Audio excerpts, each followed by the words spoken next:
لکھا ہوا ہوگا اس کا ترجمہ اور ہے، تو کے ساتھ لکھا ہوا ہوگا اس کا ترجمہ اور ہے، اس لیے یہ دونوں کی آواز ملتی ہے، ادائیگی میں فرق ہے، تا تو۔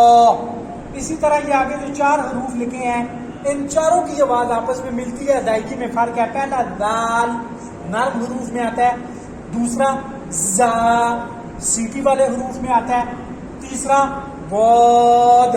اس کو بعض لوگ حنفی کے علاوہ جو ہیں وہ اس کو زواد پڑھتے ہیں۔ اب زواد پڑھنے سے دال اور زا کے ساتھ اس کی آواز ملتی ہے، اس لیے انہوں نے یہاں پہ لکھا ہوا ہے ملتی جلتی آواز میں۔ تو دود ہم حنفی والے دود پڑھیں گے، دود موٹا بھی ہوگا، ٹھیک ہے۔ آگے وا میں بہت زیادہ غلطی ہے لوگوں کی، زال اور وا میں لوگ فرق ہی نہیں کرتے۔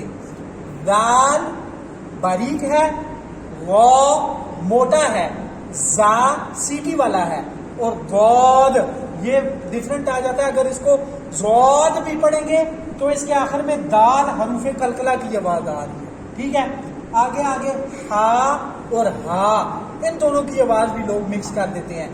ہا حروف حلقی ہے، اس کا مخرج یہاں سے ادا ہوگا، یہ گلے کا یہ جو درمیان والی ہڈی ہے اس کے اوپر اگر آپ انگلی رکھیں ہا بھی یہیں سے ادا ہوگا، لیکن ہا کو ادا کرتے ہوئے آپ کے سینے سے آواز نکلے گی، ہا کو ادا کرتے ہوئے آپ کے حلق میں سے آواز نکلے گی، ہیں دونوں حلقی۔ ہا کی بھی آواز حلق سے ہو کر باہر آتی ہے، لیکن اس کی جو بنیاد ہے وہ سینہ ہے ہا کی۔ ہا اور ہا ان دونوں میں فرق کرنا ہے۔